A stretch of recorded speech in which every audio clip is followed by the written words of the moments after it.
Hey everybody, my name is Rydo and we are doing the 2018 end of the year cleanup, Steam wishlist cleanup. So I've got this wishlist. We'll be going through the J's today, so I'm gonna scroll through that as a preview. Basically every Monday, Wednesday, and Friday I play Hearthstone, I talk about video game news, and more importantly for this instance, I look at every single game that comes on Steam.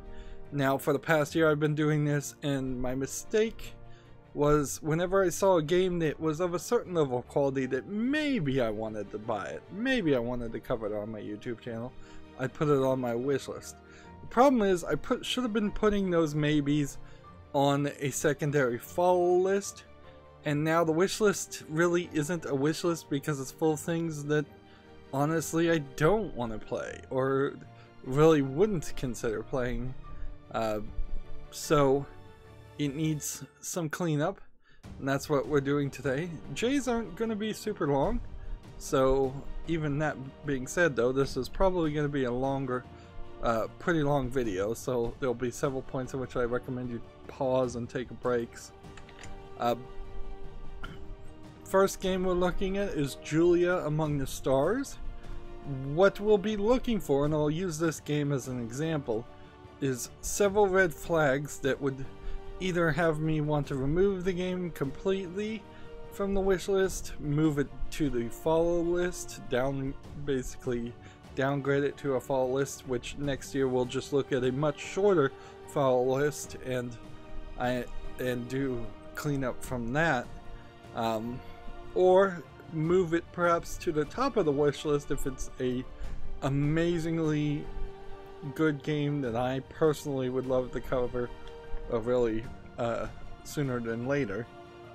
So some of the red flags, one of the main ones first of all, we'll be looking at the reviews, and if there's two listings here, sometimes there'll be what the reviews are in the last 30 days. This is an older game, so there aren't that many reviews in the last 30 days, and then there is an overall reviews. So what we're looking for here is something that's rated positively, very positively, overwhelmingly positive. Although whether it's marked positive, very positive, or overwhelmingly positive has a lot more to do with how many people reviewed it instead of actual percentages. Because I certainly have seen things that are close to 90% positive and they're rated just positive, and I've seen things that are 76% positive and they're rated overwhelmingly positive. We're also looking for my own personal review threshold here of at least 25 reviews. Although the reviews being mentioned here, this number, is actually only people that have bought the game directly through Steam, and it excludes people who redeemed it with a key or got it for free or in some other way did not have a verified purchase. So it's really only the people that Steam knows for sure have purchased the game and put their money where their mouth is. Then if we get desperate and we start wanting to see if the game is good or bad, we might click on the developer and publisher. In fact, we'll do it quite often to see if the game is in bad company, if the developer has developed another game and those other games are rated well or bad or poorly. And so it's possible that a game could be in good company and be from a developer who's made several other good games, which adds some relevancy to a game. It's possible that an indie developer made a mediocre first game and then their second game that they made was a breakout hit, and then that makes a lot of sense in my mind to cover the first game, or maybe do a 30-minute spotlight on the first game to then lead into an entire playthrough and coverage of that second game. We'll keep an eye out for specific tags. There's several that we'll run into that are mostly the big factors. I have a ton of point-and-click games because I'm a sucker for point-and-clicks. We'll keep an eye out for anything that's tagged with sexual content or nudity. Not that I particularly am going to remove those games from my wish list, but I might if it's a poorly rated game. But also because YouTube and Twitch are becoming more conservative about that stuff, I really don't have a source where I could cover those games, so I might want to own them just to support the industry, but I wouldn't really be able to cover them, so it's not a high priority. We'll also be keeping an eye out for RPGs of the Western variety, which are more Tolkien-esque fantasy RPGs, generally speaking, and RPGs of the Eastern variety, or JRPGs, as in Japanese RPGs, which typically have more anime characters in them and go for their own fantasy story style. I have installed several plugins which help throughout the life of being a video game critic, but might help a little bit here. So I believe this is the Is There Any Deal plugin that will tell like a historical low price. So we can see this game is $19.99, which is asking probably a lot for a point-and-click adventure game, but we can see that historically it's gone down to $3.89. That's not really going to change my description, well, change my decision as far as whether a game stays on the wish list or not. I'm not really looking at the price from that perspective. I'm looking at the price to see if this is a mediocre or mixed reviewed game and it's asking for a considerably high amount. Hidden object games, another tag to keep an eye on, typically are some of the most expensive games that I've seen on my wish list, because they tend to be $10 or $13 for a game that's not super long or super complex. We might keep an eye on the DLC too, because DLC is certainly a way in which you can raise the price on a game owner. I typically don't want to cover games unless I have all the DLC. I have some plugins that I might be showing some more reviews, although I believe these reviews are by default shown on Steam. We'll be keeping an eye out to make sure it's a single player game, or at least has a significant single player component. You do have to kind of keep an eye out on the languages. If you find a game that is English and Russian, or English and simplified or traditional Chinese, those games have a higher tendency to be troll games. Most of the troll games don't make it to the wish list and wouldn't have made it to the wish list, but it's possible that a few did slip by. We will generally try to avoid reading the description of the game. Up here we might look at the synopsis instead, unless it's like a VR game and I want to just double check that it's a VR game that can be played without VR. Since I don't have a VR headset, nor do I intend to get one, I want to make sure I don't accidentally buy a game I can't actually play. Here's the How Long to Beat plugin, which will, when it has data, provide us with some decent information about how long it takes to beat the game, to do just the main story or the main story and extras, or play like a completionist. That information and that time in comparison with the price helps make a lot of decisions for me. We have a Metacritic award plugin here that will occasionally tell us the Metacritic or OpenCritic scores and show some other awards the game might play. We have Steam charts, which will tell us the all-time peak, which is about the only information that might be a slight issue. Is if we find something that is supposed to be a really big multiplayer game, and for example it's had an all-time peak of 15 players, you know, then the game is not populated enough to really play that way. Now this is a single player game. Most of the games I'm playing are single player games, so all an all-time peak really means there is that there wasn't any point in history where a significant amount of people were playing it. Playing now, or today's peak, again, if there's multiplayer components, it makes a lot more sense to look at that stuff, but as a single player game it doesn't matter that much. Here we have the Steam Spy This is the Steam Charts plugin. This is the Steam Spy plugin. This tells you what the average amount of playtime is, and typically the average playtime is about a third to maybe even a quarter of how long it takes to beat a game. And if you see higher average play times, then you know the player base actually likes to play the game. If you see lower play times, that tells you the game is probably short or not that fun. So you can try to extrapolate some data from that. Now this is just average play time, so it includes everybody who has played the game for a minute and then closed it and never played it again, and everybody that has launched the program and left it running for hundreds of hours. The average play time in the last 2 weeks might also give a bit of information.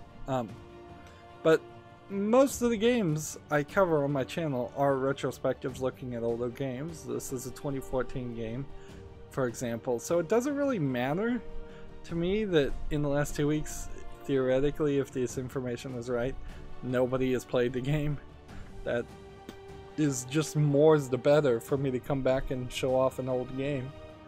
We really won't be looking at the performance survey if it had any data, and Steam's recommendation engine is not super great, so the more like this function is not going to be used a lot. But I know, for instance, that I covered this game Cayne, C-A-Y-N-E, and Stasis is the sequel to Cayne, which is kind of, it's really just an introductory demo to Stasis. So I know both of those games are sci-fi horror games, kind of like Aliens, so this game probably has somewhat, well, not probably, maybe has similar styles of story, but then the recommendation is pretty bad, so there is a good chance it kind of doesn't. And I'm not looking to be extremely critical, but I do want to be somewhat critical.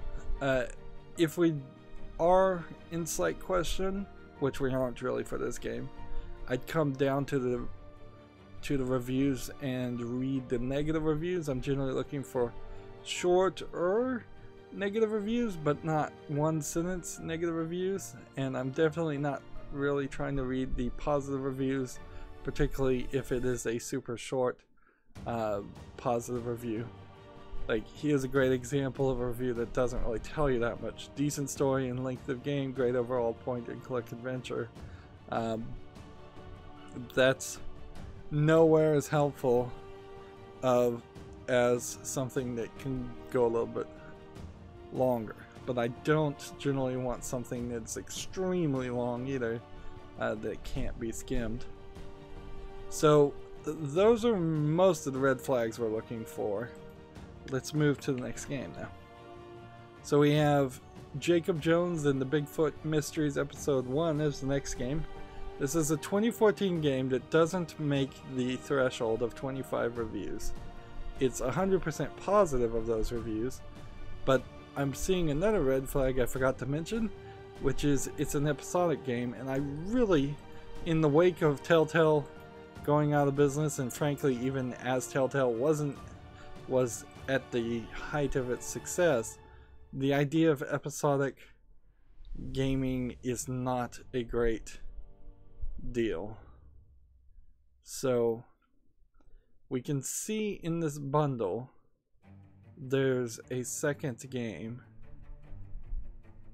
Does that mean the second game finishes the story? Because that's really where this would come down to, and it also kind of means you'd have to pay $7 for the story, which is a little bit expensive.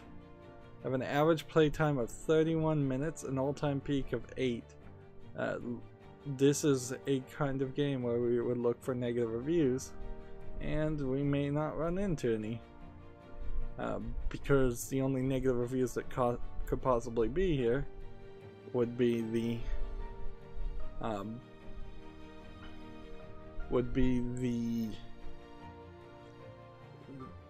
kind of reviews from people who activated or got the game for free. We have a positive review here that might be slightly helpful, after I just said they wouldn't be helpful. I'm waiting desperately for episode 3, and episode 2 fills the need for a Professor Layton style story, puzzle game story being misspelled. And I love it. However, the camera angle doesn't really allow you to collect everything, so if you're a completionist you might be disappointed. So I too would love to play a Professor Layton style game, but I'm afraid here that if this is 2014 and we come over here and look at the sequel, 2014, this series has been abandoned by my standards. Generally speaking, if a developer hasn't made anything, this episode is shorter than the first one, still fair, but it's not worth the price. So it's been 4 years since this developer could have made this game, and it didn't. Instead, it made a racing game called Switchblade. So you see here that episode 1 came out September 2015. This episode 2 came out September 23rd. Really no reason for it to be episodic in any way, and no episode 3 ever. So it's basically an unfinished product, and so that is easy enough then to add these to the removed column that I have on the right of my screen. I have a column for removing games, I have a column for putting them at the top, I have a column to put them on the follow list, and if necessary, I doubt we'll use it, there's a column for ignoring a game straight up and never covering it or buying it, but that's for a very specific reason. Next we have Jade Empire, which this is an RPG. I guess you'd kind of call this more of a Western RPG than you'd probably think by the name Jade Empire. I mean Western here in the sense that it's not anime characters. If anything, this really is an Eastern idea or theme of an RPG. This came out in 2007. It's 74% positive. It's from BioWare, so it has some bit of relevancy, maybe. Although it comes down to the question about whether you think BioWare has any relevancy. With the Mass Effect series being a flop after Mass Effect Andromeda, with the pretty big differences between Mass Effect 1 and Mass Effect 2, and then Mass Effect 3 not being the greatest of endings, and people being disappointed with that, you really have to wonder, maybe Dragon Age Origins? This is a really, really old game, and apparently BioWare is not listed as a developer. It's probably just all under EA, but I don't even see Mass Effect 3 here on Steam. It probably isn't on Steam. You probably have to play it through EA Origin, which is what they did with a lot of games, so you couldn't even really have much of a complete collection that way. I won't remove Jade Empire, but I certainly, when I have to put my money where my mouth is, I would certainly think about playing this game very hard and paying any money. The lowest price is free on Origin. I'm sure Origin just was giving it away at some points. Next we have Jade's Dungeon Descent, which is a completely different game. This is a dungeon crawler section of a game from what is called the Shuyan saga. So it's kind of weird. This developer has a separate game that was popular, and well, this was an unlockable in another game, and people liked it, so they decided to sell it.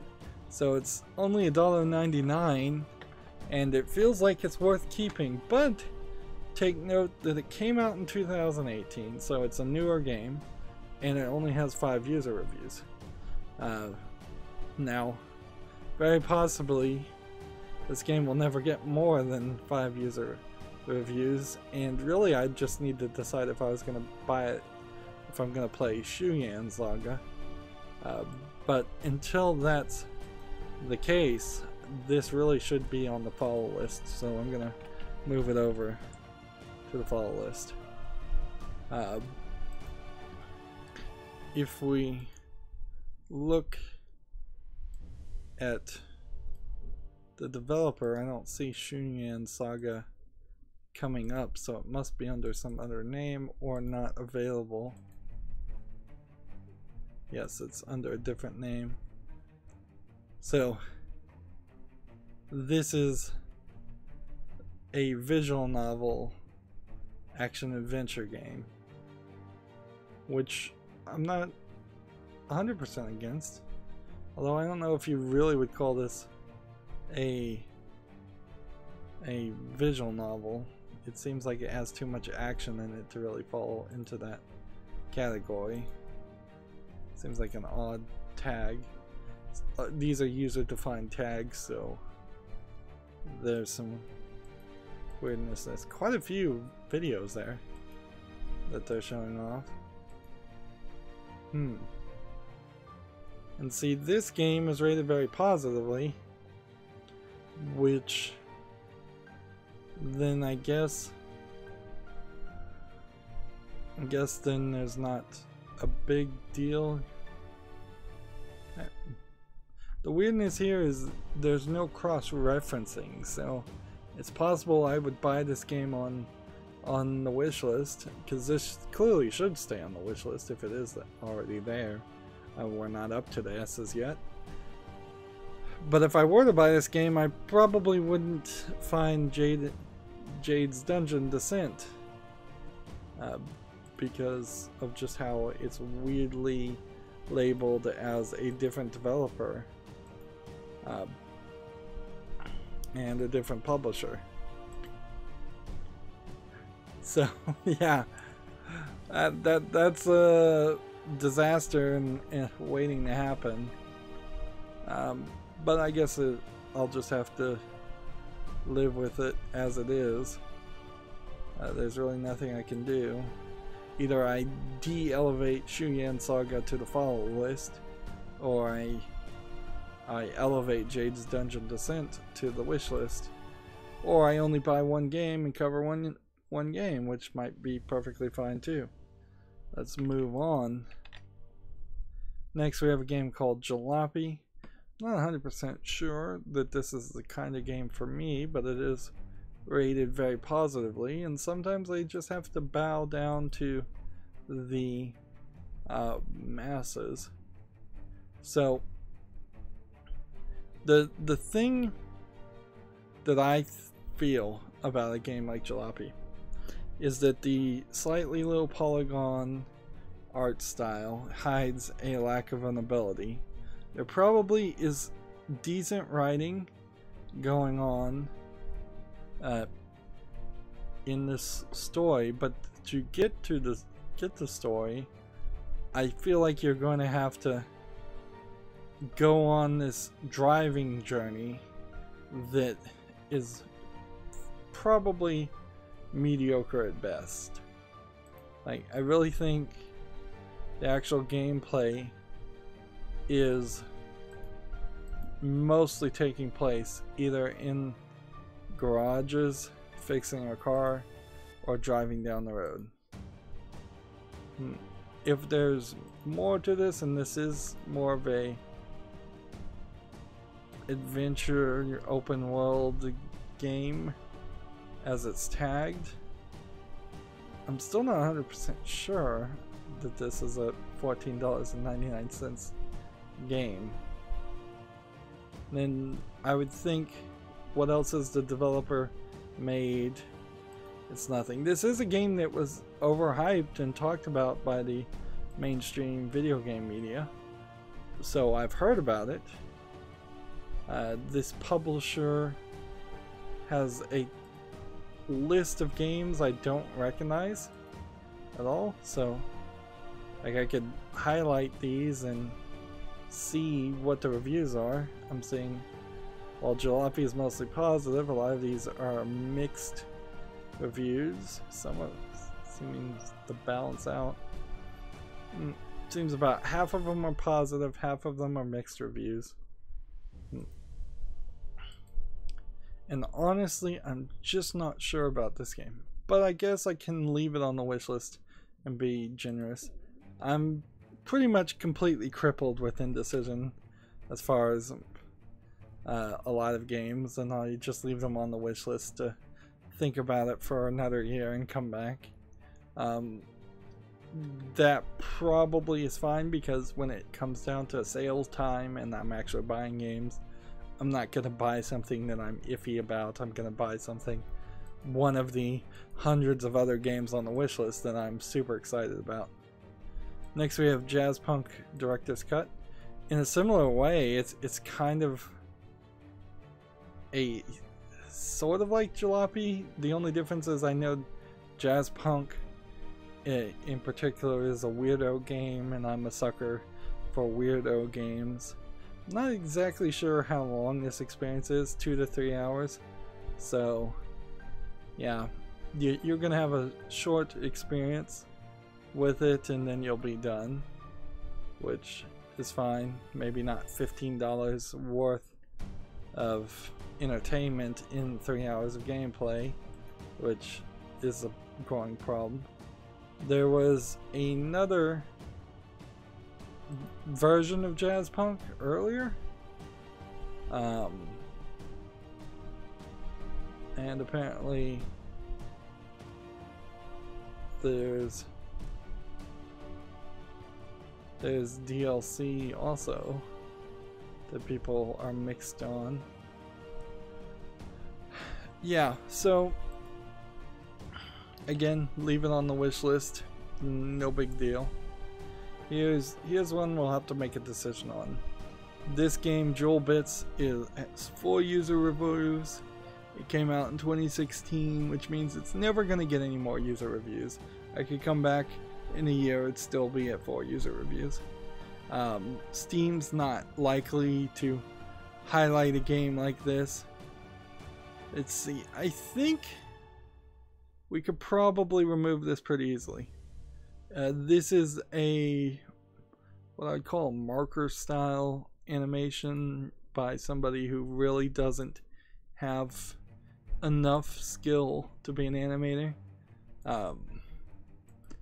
I'm not going to even bother to guess whether or not this is a actual Asian person or Japanese person trying to animate in anime style, or if this is a Western person trying to clone the anime style. It doesn't really matter because it doesn't work, and then inherently for the actual game it's just a match 3 game, and there's much better match 3 games out there.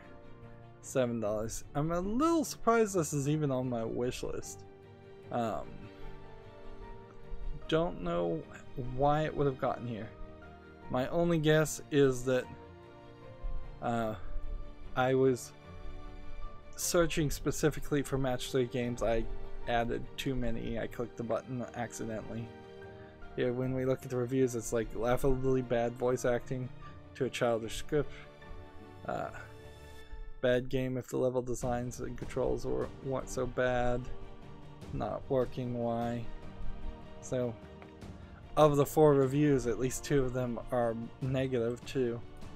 So, generally speaking though, we won't have such an easy decision, because things that were rated negatively or just looked bad, things that looked as bad as this really shouldn't have ever made it that far. Also, you can see that this developer hasn't made anything else since 2016. That's not quite to the 4-year mark, where I'd assume that a developer has just abandoned their developer name, but it does point some things out, certainly, that they didn't produce a decent number of games. Like, if you're making a simple match 3 game, you could probably release one every couple years, every year, and there would be a problem.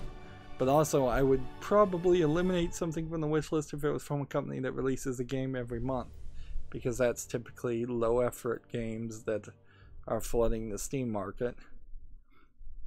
Next, we have Jewelle Match Solitaire. I played one solitaire game somewhat like this called Regency Solitaire. They seem to all be made by a similar engine, and they all seem to also not really play a simple Klondike Solitaire, and instead go for a more varied style of game with magical effects and cheats. And so that's alright. This is positive with 12 user reviews, and it's from 2018. It's also from Grey Alien Games, which is a publisher I recognize. So this should be on the fall list, though. It's like, it needs more people to review it.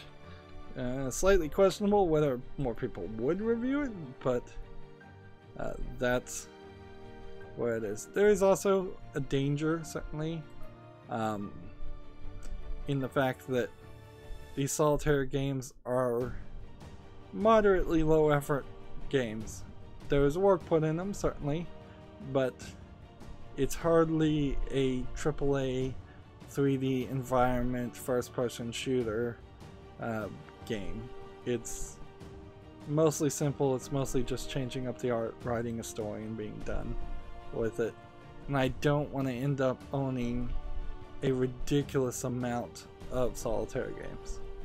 That being said, the developer of Regency Solitaire went on to make Shadowhand, which I think expands the gameplay a little bit more, but it is also asking for $14.99.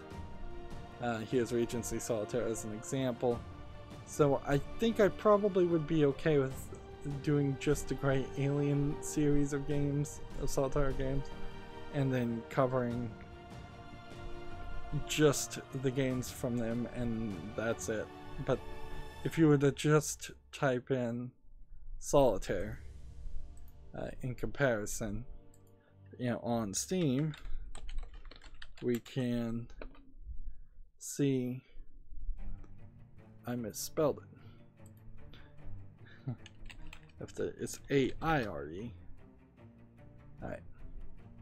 You can see that there's, ignoring the autocomplete, there's Tabletop Simulator, which probably would let you play any kind of solitaire you ever wanted to, because it's just pick up cards and place them wherever you want. And then there is a long list of games that are called something solitaire, which is surprising, because like this market is flooded with games that either have a solitaire element to them, or have a mini game of solitaire, or, you know, solitaire is free on most installations of Windows too. So or you could just buy a pack of cards and play solitaire whenever you felt like it. So yeah, there's definitely lots and lots of different ways to play solitaire. So it's questionable how many really need to be covered, or how many fans in fact actually are there of solitaire games, like on Steam. The Steam part is the questionable part. I would imagine that there's a lot more people who play solitaire, a lot of the stereotypical bored housewives demographic that are playing things like that on websites or Facebook or on their phone when they're so many different places that are more likely to have that. Next we have Jim Power, The Lost Dimension, which is a mostly positive game from 1993. Now this is from Pico Interactive, so I believe this company is known for bringing back old games. That being said, this is not an old game I remember, and I think I went a little crazy adding old games to my wish list for no reason. Like, I'm really questioning why I'd want to play this game. We could get the reviews, and let's see. Bad frame on the DOS versions with a controller support, bad resolution on the enhanced Super NES edition, and doesn't have controller support. Good game, bad port with screen tearing and everything is in it is bad. No Sega Genesis restoration after half a decade. See, some of these games that are older too, I kind of just want to buy them on Steam so I feel okay to then go find a ROM and run them in a better emulator and make them run smoothly. But then that would also mean that I would have to know what this game is and have any nostalgia for it. I don't think I do. So it then boils down to the level of a lot of games that are getting removed, which is to say, well, this is leaving my wish list, but if a fan comments and tells me actually that game is really good, you should check it out, I'll add it back to it in case I'm missing some kind of hidden gem. But I suspect I am not missing a hidden gem. See, the one game that this publisher has that I remember playing is Pushover, and really it's the only game from this publisher that I should have on my wish list. And I think from nostalgia of Pushover, I ended up adding a bunch of games that shouldn't have been added. So this goes to the remove list also. Let's move forward. Next we have Jimmy and the Pulsating Mass. This is very positive, but it has 11 reviews in the last 30 days. And very positive, but it has 75 reviews overall. This is a 2018 game, so I think it needs another year. Now typically an RPG Maker game, or a game tagged as an RPG Maker game, who knows if it really was made with RPG Maker or not, gets removed immediately because they tend to be really, really bad games. And this doesn't look amazingly good. The only thing I could think is maybe that this is an art style that has intentionally been taken on to hide a interesting story behind it and be subversive, because yeah, it is a horror game according to this tag. It's also $14.99, and I'm not 100% sure on this that I want to keep this on the wish list. Let's see. It's a tribute to games like Earthbound, Mother, and Yumi Nikki, which is a horror.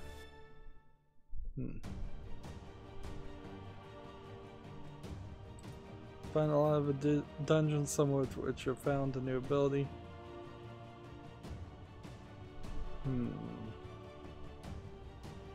This is long. I want to see the end of the game so you can tell me there's an easy mode, and I can tell you I don't care because I can tell you this is not good enough game design. So we have a too long negative review here, but I think it's probably enough to scare me away from this game. Like this looks like it's not visually appealing specifically. It looks like it's an RPG Maker game, and the only other thing I could do here is I can either remove it or I can put it on the follow list. And if I came back and I guess I could come back and we could look next year and see if there's some more reviews on it. I tend to assume though, if it has over 25 reviews, that it's not going to change that much. This could be a mistake on my part though. So I'll put Jimmy and the pulsating mass to the follow list, and then we can move over. Here's a VR game that should be in the follow list anyways, Job Simulator. Honestly, I'm not sure I'd ever want to play a game where you actually are doing somebody's job, but I think for the case of Job Simulator, you're not really doing that anyways.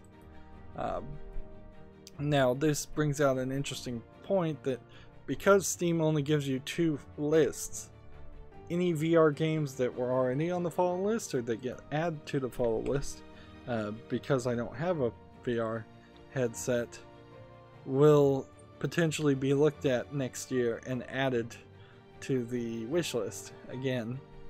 So I'll have to be very, very careful. The good news is I don't have too many games that are on the follow list. Just really, really good VR games. Job Simulator, on the scale of good VR games, is probably one of the better ones. I believe they have a sequel, or don't they? I thought Job Simulator 2 was out. I guess not. Well, they have the Rick and Morty game, and that's something at least too. But yeah, that should be on the follow list because it's a VR game, simply enough. Next we have Jolly Rover. This is a point and click adventure game where you play as dogs. I just added this while we were doing the Steam cleanup. I'm sure we've probably come across games at this point that I have just added to the wish list. Sometimes it feels like I'm adding more games and filling in gaps for games that I've missed than actually removing games, which is fine. That as long as they're good games, as long as they're games I really want to cover. There's no reason why this would leave the wish list, as I just added it. It fits everything. I have a ton of point and click adventure games on the wish list, but I want to cover a ton of point and click adventure games, so that's not a problem. It's more a problem the fact that I have a ton of RPG games, and committing to a 5 to maybe 15 hour point and click adventure game is way easier than committing to a 50 to 150 hour RPG, particularly if it's an older RPG that really has no relevancy. Next we have Jones on Fire. This is a game I played on my cell phone and I enjoyed it, so I'd like to cover it. On Steam, it's rated very positively from 2013, and right now it's 74 cents, so it's super cheap. It's an infinite runner game where you just jump and avoid fire. Let's see if we can actually show the video of what you do. You're jumping and collecting as many kittens as possible, jumping or sliding under fire. It's probably a slightly better than average infinite runner game. As you collect more kittens, you can upgrade your abilities.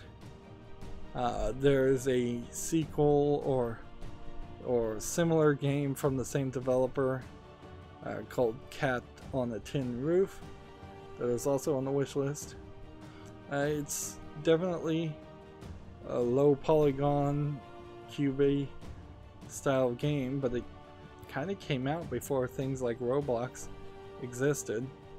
You can see there's a wall of fire that's forever chasing you, and you have to make it to the end, I think, to save your progress. Moving forward, next we have a game called Journey, which is a kind of point and click adventure game, although they're just calling it an adventure. It has a female protagonist. It is like marker drawings, I would say. Again, the animation's a little rough, but it seems like they've put a storyline explanation for that to explain that away. The problem with this game, and I've had it on the wishlist for quite a while and I've wanted to get it, problem is it's $9.99, and if it got down to its historical low of $1.30, I'd be willing to buy it. But every time I've seen it, it's always been a little too expensive. $10 can go a long way. You're only going to get 2 hours of entertainment from it. In comparison, for $15 you can get Gone Home, or you could get for $20 What Remains of Edith Finch, which are much longer 3D games that are somewhat similar, I imagine. But I'm not going to remove it. It's 78% positive. I don't believe this developer... I did not realize they had made other games. So Caro and Cosplay Maker, with Cosplay Maker only being 47% positive. And what is this publisher published? Nothing else. You'll see a lot of that too, where a developer by one name, publisher by a different name. They seem to have only worked for each other.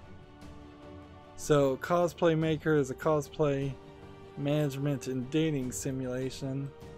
I think it's probably not complex enough for anyone's taste, and I don't think you probably manage your cosplay that much if you are a cosplayer in the real world. And my guess is, even if you owned over 100 suits, you would just have them in a closet somewhere. You wouldn't need to inventory them or break them down into components and reuse them. You might take components from an old suit to make the new suit, but yeah, it seems almost like the idea that there is such thing as a cosplay store that exists. And the graphics here, I think, look pretty bad. This feels like it's a probably somewhat pandering game, so I'm gonna close it. I don't really need to think about it anymore than that. And as far as the other game, which is Caro, K-A-I-O-R-O, this is looks like a puzzle exploration game. Looks pretty interesting. Let's see. And I'm gonna have to come really far back.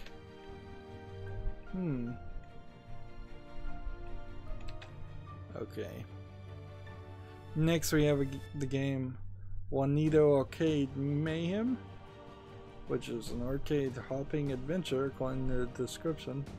I want to see how this plays. It's rated very positively. I could see this being on the staying on the wish list, but I'm not 100% sure I know what the game actually is. We're seeing references to Donkey Kong and Tetris, so some old school arcade early Nintendo things, where there's Pong.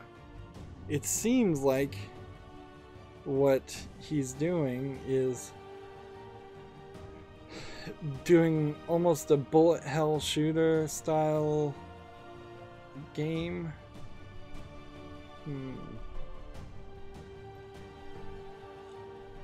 I like the idea. I am not a fan of bullet hell shooter games, and this does look like this could either be really, really hard, or it's going to be pretty generous so that you can actually beat it. And it feels like it's probably a boss rush game, in the sense that there aren't any other parts to the gameplay other than just fighting bosses. But I like the idea. It's kind of a cool idea. In fact, I'm surprised that nobody else has thought about doing this. I'm also a little surprised that this game hasn't been copyright claimed by like Nintendo. Yeah, 94% positive is really, really positive. I'm gonna put this one at the top of my list. Like, it seems like a weird, unique, kind of standalone game. It's not. It wouldn't commit me to spending a lot of time playing a series of different games. Seems like it would only take me a couple hours to cover, which is always nice. Now, it seems like there's also an animation DLC that I question perhaps if maybe this was the idea as far as a backdoor pilot into a cartoon series, like a new Captain N style cartoon series. That would have been cool if it actually happened. It being a 2017 game may still come about. Moving forward, we have Judge Dredd 95, which is Throwback Entertainment and Majesco Entertainment as the publishers. This is an old, I imagine this is a Sega game.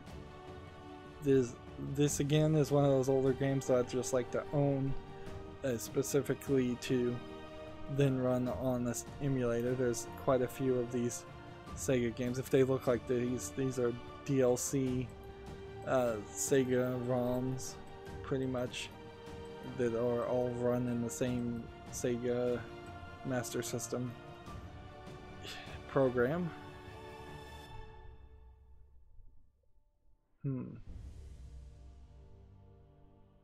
Here we have a negative review. This is an interesting story. The company that reissued this game on Steam took work from Zoom platform Jordan Freeman Group, their logos in the trailer, without paying them, and went ahead and released this game on Steam anyways, and still is not paying them. 100% not cool. By purchasing this game, you're supporting a company that's ripping them off. That's an interesting accusation. Unfortunately, there's a issue certainly there where if this is true, then why wasn't there a lawsuit about it? See, that this is kind of the problem with saying something in the comment like this. For all you know, this is all complete BS, or maybe they did take it from them because the people lost the license to it completely, which has happened multiple times, where companies have worked on games or had the license to work on games, but then all their code that they make goes back to the license holder, which gets into weirdness, certainly. In the end, it wouldn't be a big deal to not play this game. It's not like I'd probably even try to cover this game. I'd probably do a 30-minute spotlight. It's just, you know, old games. In general, I want old games on my Steam account as I want all games on my Steam account, so that I have, theoretically, a place where I can always go back and download it again.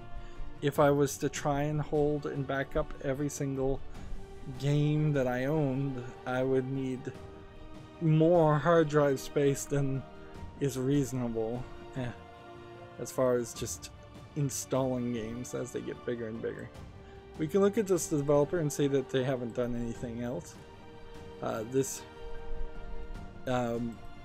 that it says release date 1995, but over here this is the date it was actually published, was May 22nd, 2018. So it's been definitely long enough where if this accusation had some validity, the Zoom platform, Jordan Freeman Group, could have issued a DMCA, Digital Millennium Copyright Act takedown request. They could have done that. They could have certainly served papers. They could have served a cease and desist. And I don't recall ever hearing a story about this, unless it just happened for a week and then people forgot about it. So I guess I have to not really put much credibility into that claim until more information can be provided. If people know, put it in the comments. Looking at the publisher, this game is in moderately good company. There's positive here, mixed reviews here, positive here, mostly positive here, positive here. That's not terrible games that have been published by Throwback Entertainment. And then Majesco is like unquestionable here, really, because Majesco published Costume Quest 2, a game I've covered. Okay, Drake and the 99 Dragons is one of the worst games ever, but it has relevancy because people know it. Blood Rain, again, a pretty bad game, but people know it. So maybe they just publish particularly bad games. Although I wouldn't say Costume Quest is bad.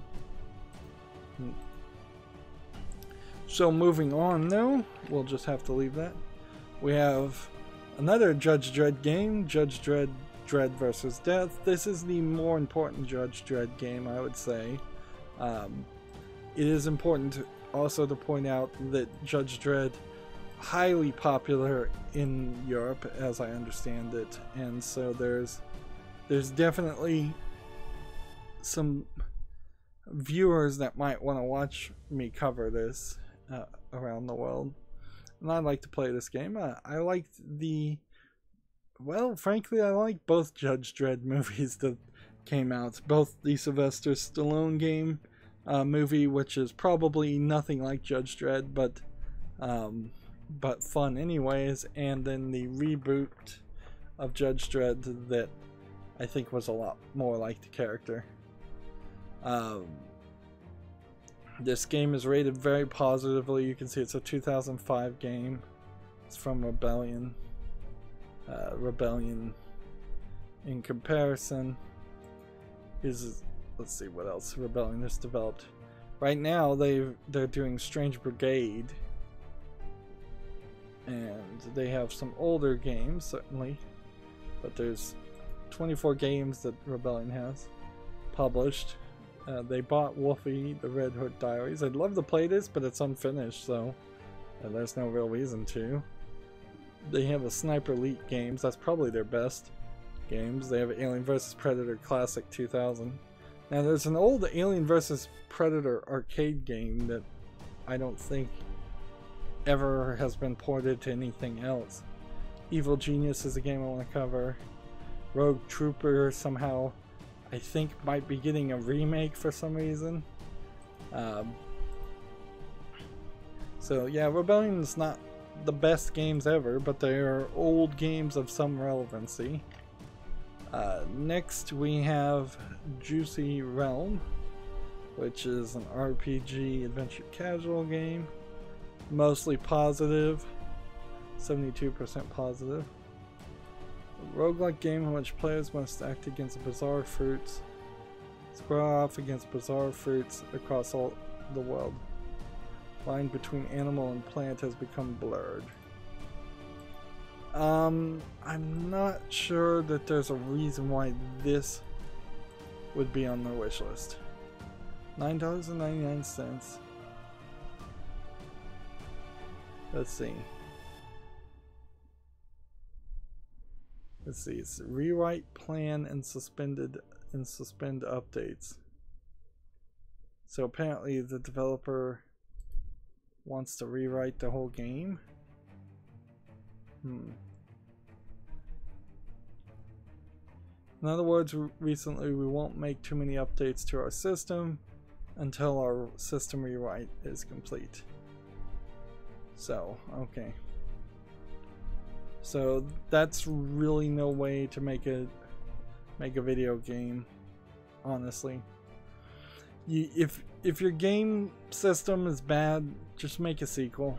You know, sell it as it is. See if you can get people to like it. In this case, they did. People are mostly positive on this game. Stop really doing any updates that are otherwise bug fixes, and work on Juicy Realm 2. That's the whole alpha and beta idea. When a game is in alpha, you are adding features, you're adding functions to the engine, you're adding things that change the game. Once you get into beta, you're fixing bugs, and once you're at release, once you're gold, you're not really doing anything at all. You're working on the next game. Now, in video games in particular, they don't follow that rule very much, and so even once the game has gone gold, you're still putting out patches and fixing bugs, but you definitely shouldn't be thinking about adding features and functions, which is what a system rewrite is basically entailing. I think I could probably remove this game because inherently I have dozens and dozens and dozens of RPG games. This feels like it's from a developer who's made nothing else. Yeah, it's brand new. It's from a publisher, XD Realms, which, like, yeah, I know that they published one game that's on my wish list, that's Icy, but I don't really think any of these other games probably deserve to be on the wish list. So I probably added this to my wish list, and now just probably a couple days later I'm gonna remove it again. Yeah, it does not stand anywhere close to your RPGs. See, if we were just to click and browse RPGs, I don't think some of these are RPGs. Ooh, somebody's abusing the tags. If we look at like what's popular, and you see Monster Hunter World, Assassin's Creed Odyssey, Fallout 4, Maple Story 2, Terraria, Path of Exile, Elder Scrolls Online, Witcher 3 Wild Hunt, Skyrim. Like, when you start to think from that perspective, Juicy Realm is nowhere close. Now, to be fair, a lot of these RPGs are of different styles, certainly, and you need to break it down in your mind a little bit more than that, but just generically, I still don't feel like Juicy Realm would succeed against any sub-genre I could think of as far as RPG. Next we have Jump Jet Rex, which seems like it might be Flappy Bird going in the other direction, maybe? I don't know why this would be on my wish list. Like, it's rated very positively, but I've never added things to my wish list just because I was rated very positively. Steam's ratings aren't that exclusive, so lots and lots of things could have been could be rated positively. It seems like a mostly generic platforming game with some slight weirdnesses of having hover boots. It's not Flappy Bird, although maybe it is in some small parts. I really have no idea why this would have been on the wish list, but I guess it's got to get taken off. And see, that's part of the problem with this mess. This is from a developer I don't recognize any of its other games from the developer, and it's a self-published game, so yeah, that is very, very odd. I half the time wonder if some of these games have the same game ID of something that was banned from Steam, some fake troll game, and they just reused the ID, and somehow I ended up with something on the wish list that I wouldn't. I suppose the only thing I could think about would be possibly that I was obsessed with dinosaurs, and well, I'm not really obsessed with dinosaurs, but I would love to play a good dinosaur game every now and then. Unfortunately, it doesn't seem like you're going to get that in this case. So, is it really relevant to play Jurassic World Evolution when it's like put that 23 to 48 hours of commitment in here? Clearly, a lot of people did at some point play this game. Let's see what the negative reviews are. Let's see. Let's see. Just had workshop support, let the community make this game as good as it could. This game is visually stunning. However, beyond that, it does not leave. It does leave a lot to be desired. Limited animations for the dinosaurs. Limited varieties, i.e., no air or water-based animals. Next to no way of decorating your part outside of the main building. The maps are completely tiny, and the fact that there's not even a procedurally generated map mode is disappointing to say the least, given all the other issues. So this must be a Zoo Tycoon style game. And frankly, the most annoying thing is that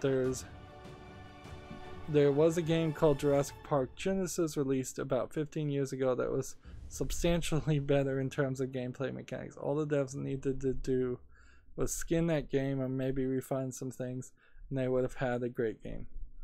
As it stands, this game simply feels like a shell of what it could have been. It seems like the devs are dragging their heels while adding pointless things without addressing long-term issues.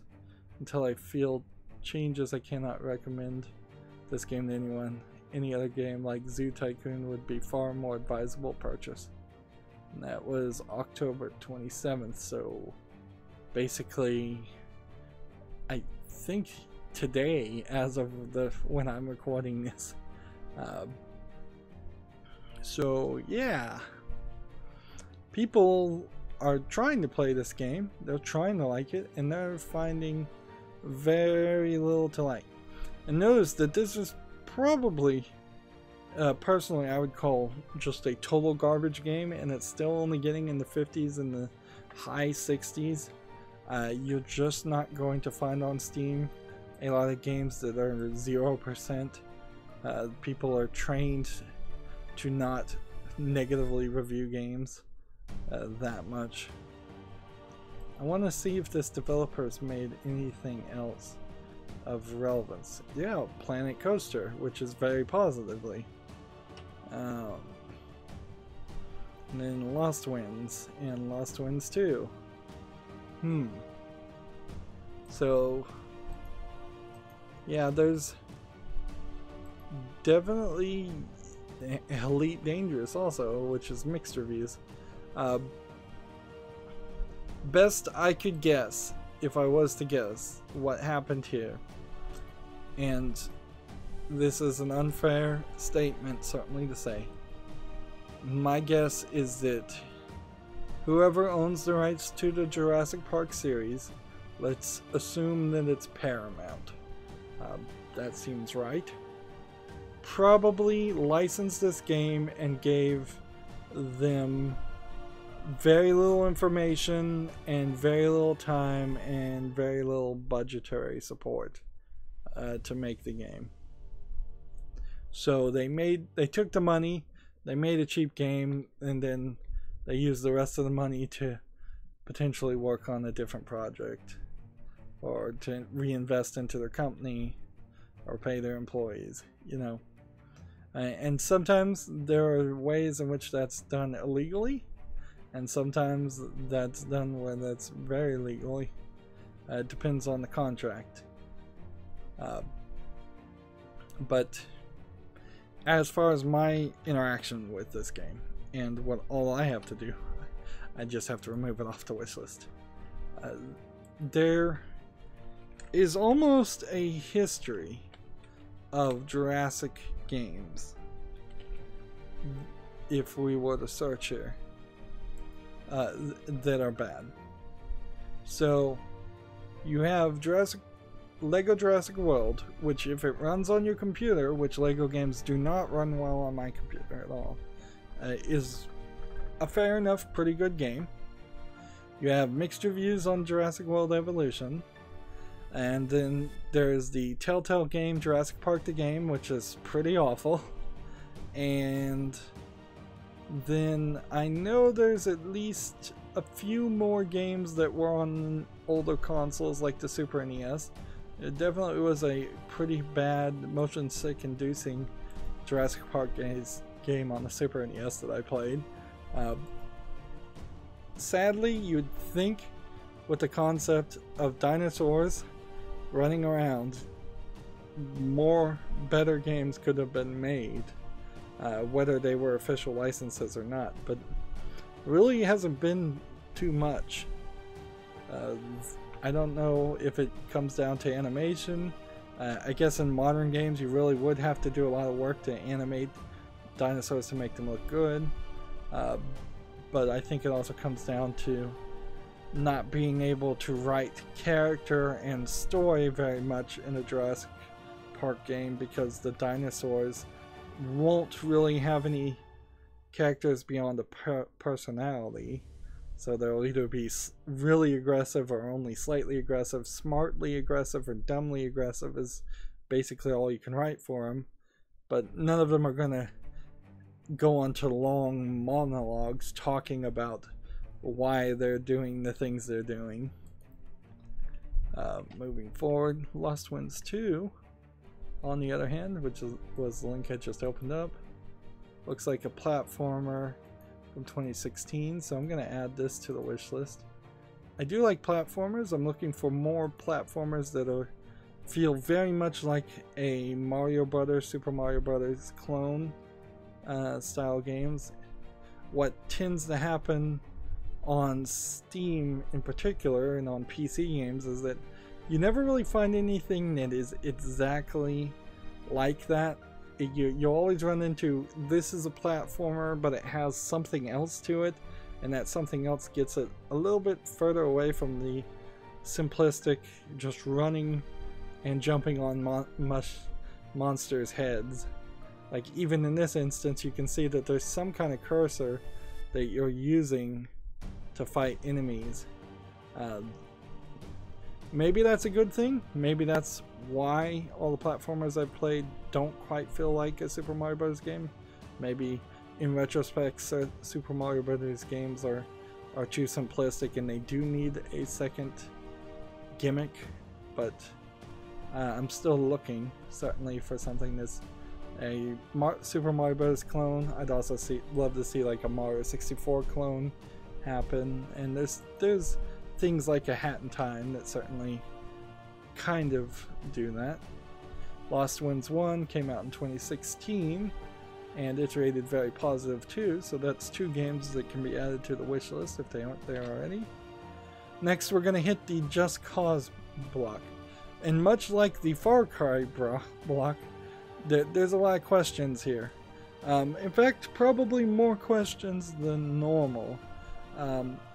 I'm gonna take a drink of water, so now would be a good time to take a break and pause the video, so you might want to do that.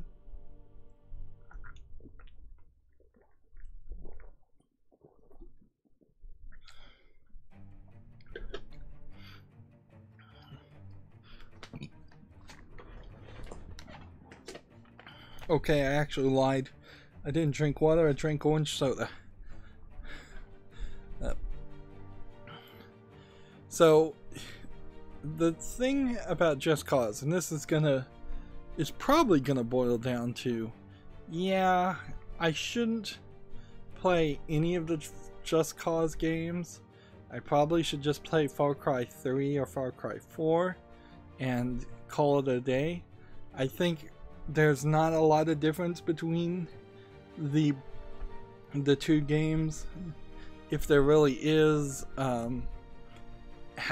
as someone who hasn't played them, I still think Far Cry as a series might have more relevancy. Clearly, playing the first game, which is mixed and from 2006, is probably not your first choice.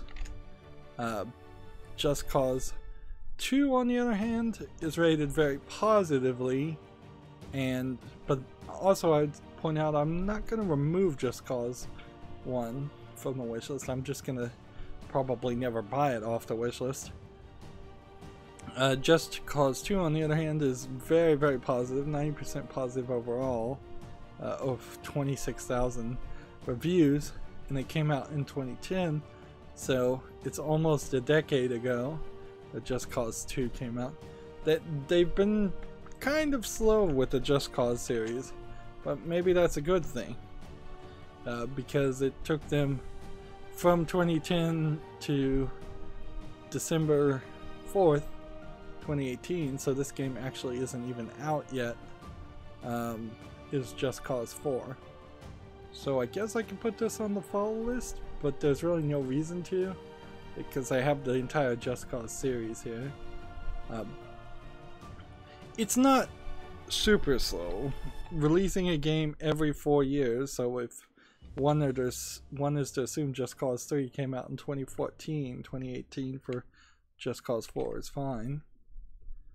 And let's see, actually Just Cause 3 came out in 2015 and it's mostly positive. So in the 4 years time, did Just Cause 3 turn out to be slightly less fun than Just Cause 2, or is there just more competition?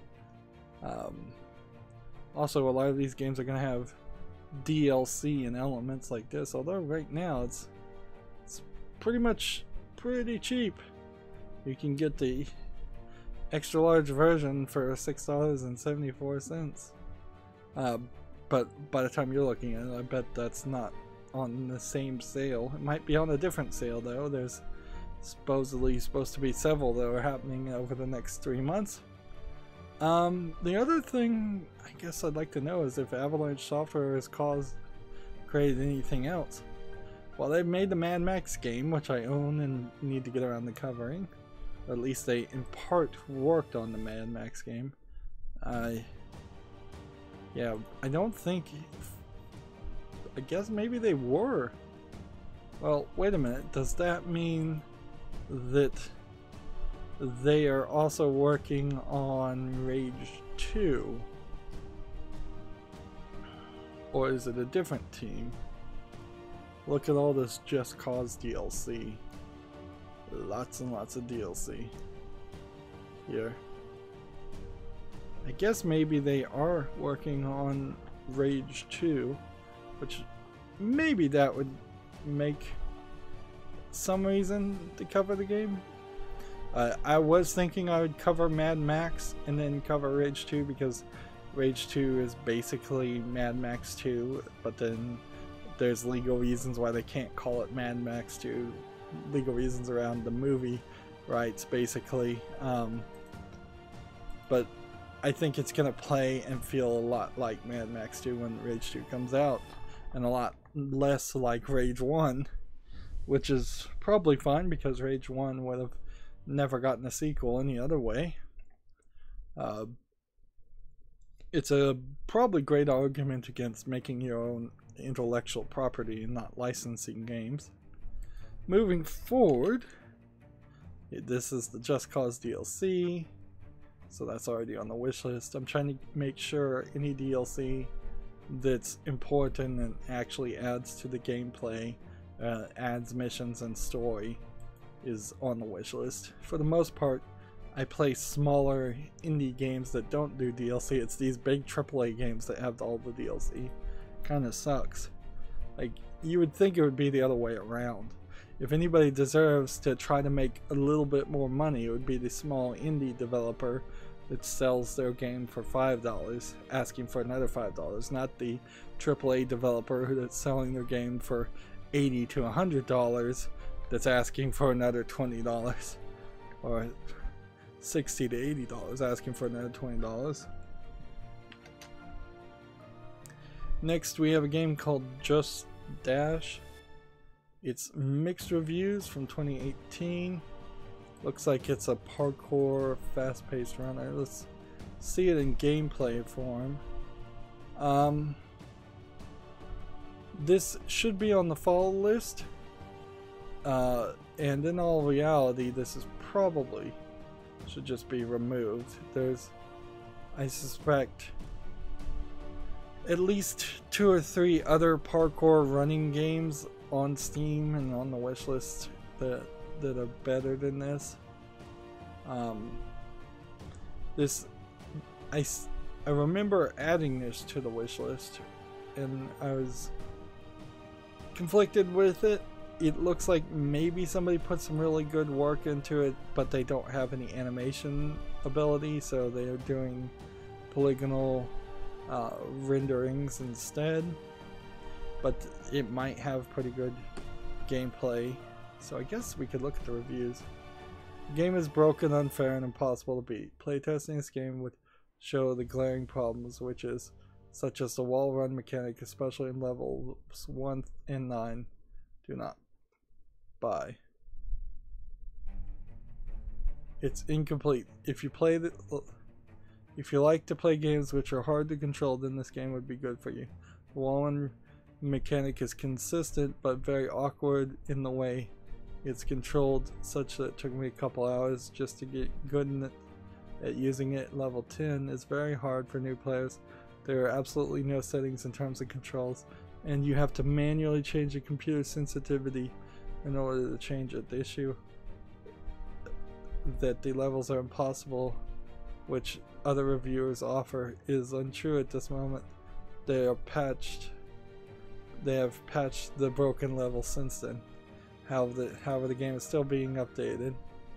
So this was a September 9th review, and this was an August 26th review. So this really is an early access game, not being labeled as early access, and inherently I guess that means it's deceptive advertising, and that's good enough reason to remove it from the wishlist.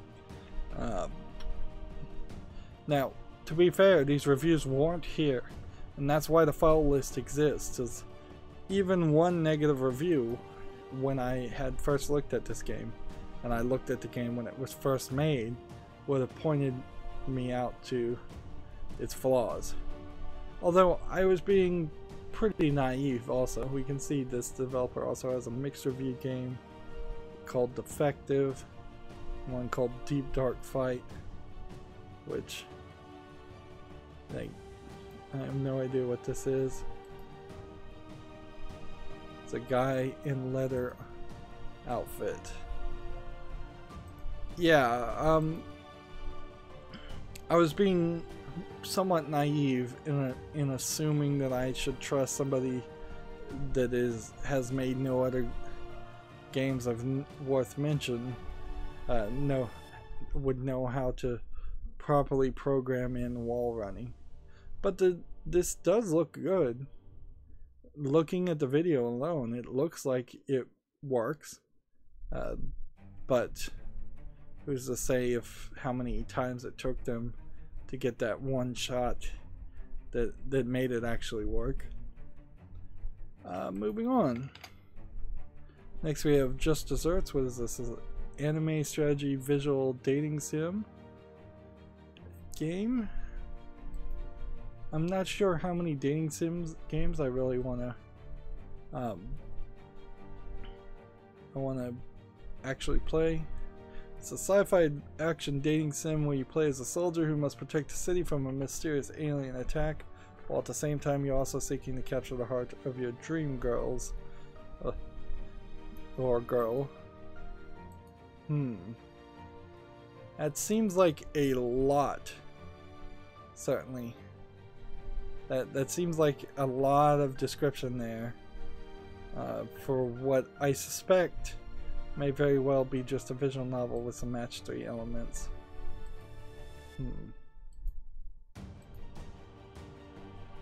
Trying to look here, trying to give this game a decent chance, but I'm probably going to remove it. I really only want to keep the best of the best visual novel style games on the wishlist. So it seems like there's a match 3 mini game, but there's also some other mini games. And I really don't need to look at this developer I will say, in fairness, this is being published by Sekai Project, which is a known publisher of visual novels, so yeah, it's in somewhat good company because of that, but only moderate good company there, because certainly Sekai Project doesn't only publish the best of the best. So yeah, this can be removed. I will at some point probably have to remove and think about it a lot more of the visual novels that I have kept on the wish list. Next we have a game called Just One Color. It's described as a hard puzzle game. I find it slightly insulting when they don't bother to put 2 sentences to explain their game. This is what I call a single screen Unity game. Simple puzzle games, not incredibly a big deal, but it kind of sucks. So you have a cursor. Generally you don't see, this feels a lot like the game Blackout, where you have to turn everything one color, but you have to do it while also making paths, apparently. And I'm not really following the logic here as far as, are you pushing the colors? Are you moving the colors? What are you doing? Seems like there are entire rules here that this video is not really explaining. This is a kind of video that needs to show off the it needs to show off the tutorial section, and if the game doesn't have a tutorial section, does it change color perhaps in different directions you go? Maybe, or perhaps it clones the one in the direction behind you. That might be the case. Well, this is a 99-cent game and it came out in 2018. I don't really need to put this on the fall list, although technically I should, because it's a puzzle game and I enjoy playing these puzzle games. Sometimes a lot of times I'll get bored with them and not finish them and just do a series up until a point. A lot of times these puzzle games get too long and boring to watch, and that's why I won't finish them to the point of 100% completion, but that's okay. Of course, there is something to be said about how I constantly am looking for short games, and it doesn't make a lot of sense because the short games actually make more work in the paperwork and the processing and the scheduling of videos than it does to make a longer series, because I can then copy and paste the information if I have more episodes, but that would also make some series pretty boring. So I said this was going to be a pretty short one, and I'm right. Notice that we were doing J's. The next thing I have is K's. I accidentally opened up all the K's on top of all the J's. So this is where we're going to end this recording. As always, I end my episodes the same way. I ask you to like, share, subscribe, comment, and watch every second of my videos, because that helps me with YouTube and tells them that my videos are worth watching. When you subscribe, click the notification bell, please. If you want to friend or follow me on Twitter, Tumblr, Facebook, Google+, Steam, or Battle.net, all of those links are down below in the description. And if you want to support me even further, you can support me down below through Patreon, or you could friend me on Steam, and you could gift me a game off my wish list, or a game you'd just like to see me cover, or if you don't want to make a decision, you can gift cards also. Thank you for watching. Have a good evening.